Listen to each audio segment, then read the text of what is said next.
This year, Cleantech San Diego celebrates its 10th year anniversary. We were actually founded, obviously, 10 years ago, under the premise that technology can benefit, the development and deployment of technology, clean technology and renewable technology, can benefit both the economy and the environment. And our members, the cleantech industry, have proved that time and time again. In fact, this industry in this region has a $6.8 billion impact on our regional economy. That's huge. We have the most solar installations of any other city in the country. We're the #1 solar city in the country. You should be proud of that. We are home to the world's largest city-based IoT platform that GE and AT&T are working with the city of San Diego on.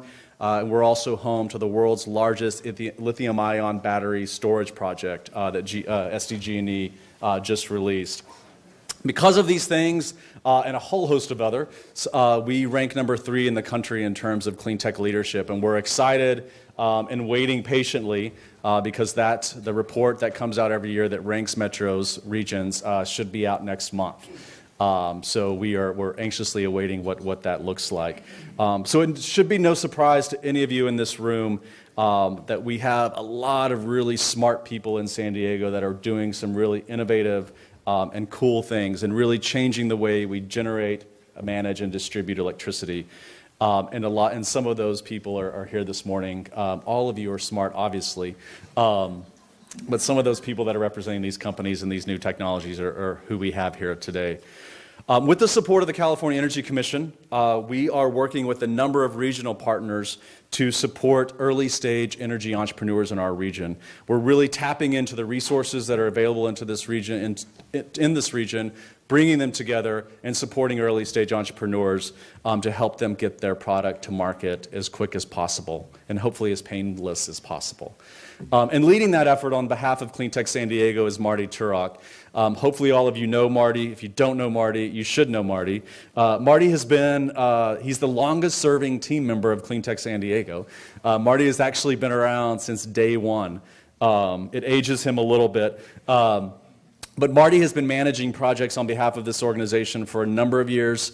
And because of his work, this region is a leader in the development and deployment of sustainability. We've converted a significant amount of streetlights, retrofitted streetlights to LEDs. Marty has been leading an effort over the past 5 years to work with the K through 12 school districts to help them access Prop 39 funds, which is allowing them to do energy efficiency projects. This number may be old, but I'll say it anyway. Because of the work of Marty, our region has received more money, Prop 39 money, than any other region in the state of California. Our school districts are doing a lot to reduce their overall energy impact, but also to reduce their GHG emissions. So proving once again that the development and deployment of clean technologies benefit both the economy and the environment. So Marty has been working tirelessly on the program that brought us all here today. In the project with the California Energy Commission. So I want to bring Marty up, who's going to talk more about the project and give you some insight on some of the things that we're working on. So again, thank you for being here this morning. We have a really exciting event, and please help me welcome Marty. It's on. There's your clicker. Well, thank you, Jason, and thank you all for coming here this morning. And welcome to the first showcase of the first companies that have been accepted into our San Diego Regional Energy Innovation Network. Excuse me. Rather than dive right into the entrepreneur presentations this morning, Jason and I thought that it would be good for me to give a few overview comments, a little bit of background about how we've gotten to where we're at right now, and then also establish a context for what we're striving to accomplish in launching this new Regional Energy Technology Incubator Accelerator. Kind of to set the stage, I think you're all aware that at the federal level, there are some significant policy changes and budget cuts that are taking place back in Washington, particularly related to the Department of Energy and the Environmental Protection Agency. But here in California, the situation is rather different. If you look at the slide behind me, you can see that we've had a number of legislative actions and laws that have been put in place going back to AB 32 in 2006. And on top of the laws and regulation that are already in place, the California Energy Commission is periodically ratcheting down on building energy codes. So that's to ensure that, at least here in the state of California, we are going to continue with energy conservation, we are going to continue to improve our air quality, and we are going to continue to reduce greenhouse gas emissions. One of the other unique things that we have here in California is that we are actually amongst the early adopters of most of the different new energy technologies. As an example, in electric vehicles, 47% of the electric vehicles that are on the road in the United States are on the roads here in California. But even with that disposition towards early adoption of energy technologies, when the California Energy Commission and the California Public Utilities Commission extrapolate adoption rates for the commercially available energy efficiency and renewable energy technologies that are currently available, we actually still don't reach the ambitious goals that have been set for 2030 and beyond. So recognizing that, back in the fourth quarter of 2015, the California Energy Commission recognized that in order to close that gap to the goals that we're trying to achieve, they've got to do something out of the box. And so they actually tendered 3 different RFPs under the EPIC program to create what they're calling the energy innovation ecosystem for the state. And they actually put their money where their mouth is to fund these 6 organizations that won the competitive bids with $60 million to fund this program for the next 5 years. At the heart of the program, you can see are the 4 cluster energy technology accelerators. Starting from the top of the state and going south in the north in the Bay Area, there's a joint venture between Lawrence Berkeley National Labs and Cyclotron Road that to administer this contract, they're calling the entity Activation Energy. In the Central Valley of the state, Cal State Fresno actually won that bid to lead that energy innovation cluster. Being in the center of the state in the agricultural belt, there's obviously a lot of need for water energy technology, water energy nexus technology evolution, so that's their focus, and they're going to leverage the Global Center for Water and Environment that Fresno has. Moving further south in LA, the LA Cleantech Incubator has responsibility for LA, Orange, Santa Barbara, and Ventura counties. And then we get to our program here, the San Diego Regional Energy Innovation Network, where we have responsibility for the 4 southernmost counties in the state, which are San Diego, Imperial, Riverside, and San Bernardino. As you can also see from the slide here, the CEC recognized that if we're going to be working with startup companies with emerging technologies, that a fundamental requirement is to have some element of seed funding. So they actually built into this ecosystem the Cal Seed program, which I think is important enough that I'm going to spend the next slide on that. But then just to round out the overall ecosystem, recognizing that there's going to be a need to actually set up a statewide energy network to coordinate all of the work that we're doing, and also to build in some consulting capability to provide market assessment for key markets that we're looking at. They've hired Navigant Consulting through their successful bid, and the first market assessment that they're working on is microgrids. Again, just to talk about the funding, again, everybody knows for startups, funding is that oxygen or lifeblood that's required. And in this case, the Cal Seed grant is actually $25 million that's been built into the program for over the next 5 years. The California Clean Energy Fund, CalCEF, is the organization that's administering this grant program. And essentially, over each year of the 5 years, they will be offering 20 concept grants of $150,000 and 4 prototype grants of $450,000 to provide that seed money to move things along. They actually conducted their first grant application cohort earlier in the year. You can see that it closed on February 10th, and quite honestly, to everyone's surprise, there were 326 applications submitted.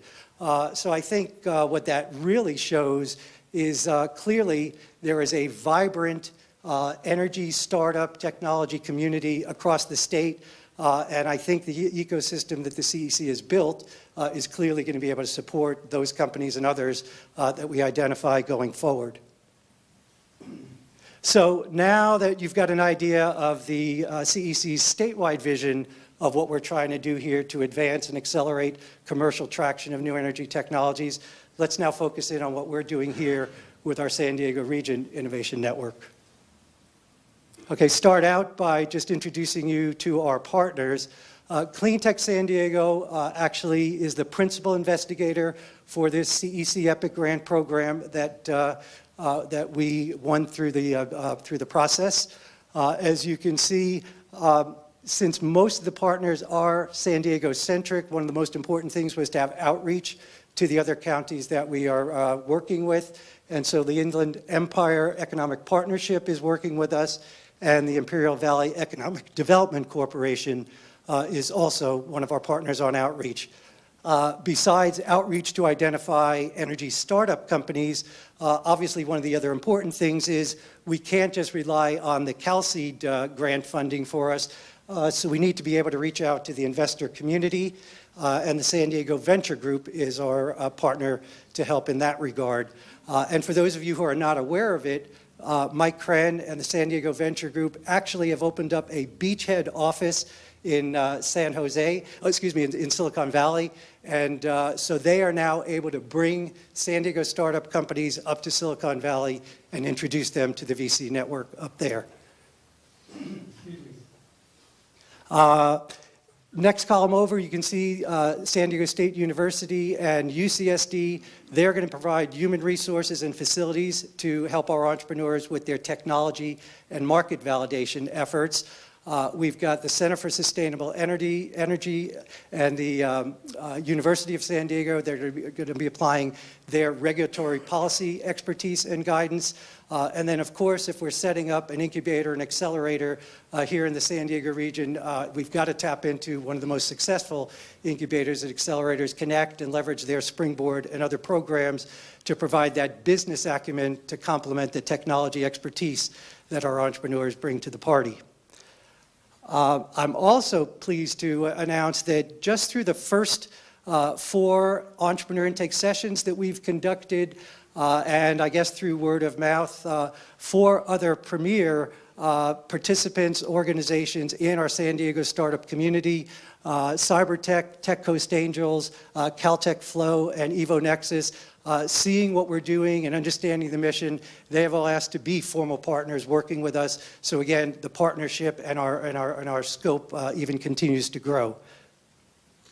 All of that said, what I think may actually turn out to be our secret weapon or our secret sauce is what we are calling our Technology Advisory Committee. A lot of the incubators and startups across the nation, across the world, are run by not-for-profits, by academic organizations, by government organizations. And while Cleantech San Diego is a not-for-profit, we do have 115 different members that span the public sector, private sector, technology companies, manufacturers, contractors, professional services, and already more than half of our member companies are volunteering to participate on this technical advisory committee, where they're offering their energy domain expertise, opening up their Rolodexes, and it's this connection between the energy technologists, the founders, with end users who can help them refine their specifications, define their specifications, and then put them out for third-party validation is what I think is going to really help us accelerate faster than maybe some of the other accelerators and incubators that are out there. And so if you take all the services that our partners can offer and the Technical Advisory Committee, if you just look down that list of different services that we're able to provide, really it enables us to provide support everywhere from conceptualization to commercialization. Just a couple more comments just to make sure we frame things completely. While Cleantech San Diego is a full sustainability organization and And we work with energy, water, air, waste, and cover the whole gamut of sustainability. We're an equal opportunity sustainability provider. I just want to clarify that at least within the scope of this California Energy Commission EPIC grant, EPIC stands for Electric Program Investment Charge, and so all of you and every other California ratepayer on your electric bill, there's a little line item that we contribute money to, and that's the funding that's for this program. So since the electric ratepayers are paying for the program, one of the prerequisite requirements is that the companies that we afford our resources to must ultimately deliver value back to the electric ratepayers. So understanding that, one of the first things we did was an assessment of the 4-county region that we have jurisdiction for, and took a look at what are the energy priorities and needs for those 4 counties, and to come up with the most simplified 4-block to kind of cover that. It's what you see here. And so essentially, energy efficiency and demand, clean energy renewables, smart grid and energy services, and clean transportation. And even here, when we talk about clean transportation, we're allowed to work with companies that have vehicle to grid, but just a pure EV company falls into a different CEC grant and program structure. And then interestingly enough, if you look at what our roadmap for energy technology advancement is, it turns out that the first 10 companies that have been accepted into the program just happen to fit within those 4 different categories, and maybe that wasn't fully by accident. So as we now get ready to launch into the individual entrepreneur presentations, maybe just to whet your appetite, I can tell you that one of the 10 companies presenting this morning is actually the first of our accepted members that actually is receiving an investment from the Tech Coast Angels locally. One of the companies that you see that'll be presenting today actually has commercial operation of their equipment in India and Japan, and obviously they're looking to work with us to get traction here in the United States. And another one of the companies in the clean transportation segment here has just completed a partnership with one of the largest EV charging equipment manufacturers to provide their cloud-based solution to network those electric vehicles. So that's a little taste of what you're going to be hearing. I don't want to steal any more secrets. I'll turn it back to Jason, and we'll introduce you to the entrepreneurs. Thank you. Thanks, Marty. Let's get up now.